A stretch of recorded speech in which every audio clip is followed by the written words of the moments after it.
माझ्या गावात मी जेव्हा सीआरपीचं काम करते, तुमच्या इथं पण 2 सीआरपी आहेत, तर तुमच्या इथे गट किती आहे? 22 गट. तर माझ्या इथे एकूण आता 37 नवीन झालाय, 37 गट झाला आहे. ते सगळे 20 बनवले.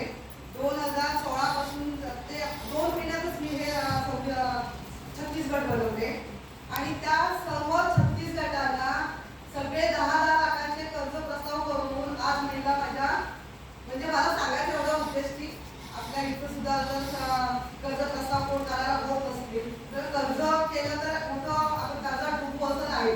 आपल्या इथं पण कर्ज प्रस्ताव करून कर्ज महिलांनी घेतलं नसेल राहिला उभे राहिले. माझ्या इथे आता 450 महिला माझ्या पूर्ण महिला आहेत.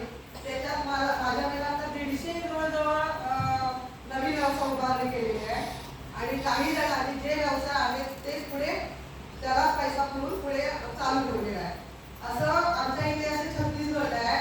जवळजवळ 1.5 कोटीचा आता माझं कर्ज पूर्ण पास झालेलं आहे. आता गटांना जवळजवळ 4.5 म्हणजे होत असेल पण आणि सक्षम होऊन स्वतःच्या पायावर उभ्या नाहीये.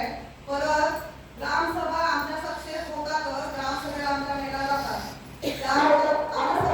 म्हणजे काय जर ग्रामपंचायत मध्ये आपल्या योजना आपल्याला माहिती पडायला पाहिजे, त्याच्यावर त्याचं विनियोग व्यवस्थित होतंय की नाही हे बघण्यासाठी आपल्या ग्रामसभेला महिलांच्या सक्षम झाल्याच पाहिजे.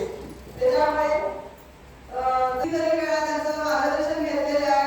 एवढ्या बोलतात ना की आणखी बोलायला असं वाटतं, थांबूच नाही असं वाटतं. त्याच्यामुळे त्यांचं मार्गदर्शन तुम्ही ऐका, चौगुले साहेबांचं मार्गदर्शन ऐका आणि इथेच थांबते.